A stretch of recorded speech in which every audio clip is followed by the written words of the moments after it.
రాకుండా ఉండాలనే ఉద్దేశంతో గత 13 సంవత్సరాల నుండి రాయలసీమ సాగునీటి సాధన సమితి గుండ్రేవుల రిజర్వాయర్ కట్టాలని మేము పాదయాత్ర కూడా చేయడం జరిగింది దశరథరామరెడ్డి గారి అధ్యక్షన. కానీ ప్రభుత్వం ఇప్పటికి కూడా గత ప్రభుత్వం చంద్రబాబు గారు ఉన్నప్పుడు దానికి వేయడం జరిగింది. కానీ ఈ ప్రభుత్వంలో మళ్ళీ వచ్చినారు కానీ దాని గురించి ఆలోచించడం లేదు.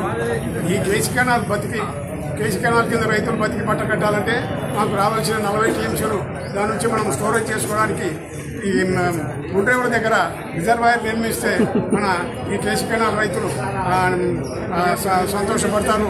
కాబట్టి ఈ ప్రభుత్వమైన ఇప్పటికైనా స్పందించి గుండ్రేవుల దగ్గర రిజర్వాయర్ నిర్మించి ఈ కేసీ కెనాల్ రైతులను ఇప్పుడు కదా ఇంకా 70,000 ఎకరాలకు నీళ్లు అందడం లేదు, పంటలు కాపు దశలో ఉన్నాయి. కాబట్టి ప్రభుత్వం దీన్ని దృష్టిలో పెట్టుకొని ప్రభుత్వం అధికారులు రైతులు నష్టపోకుండా అధికంగా పెట్టుబడులు పెట్టారు.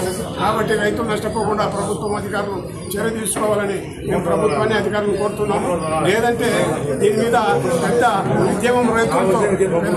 ఉద్యమం లేవదీసి దీన్ని తీవ్ర స్థాయిలో ఉద్యమ రూపం దాల్చాలని మేము ప్రభుత్వానికి విజ్ఞప్తి చేస్తున్నాము.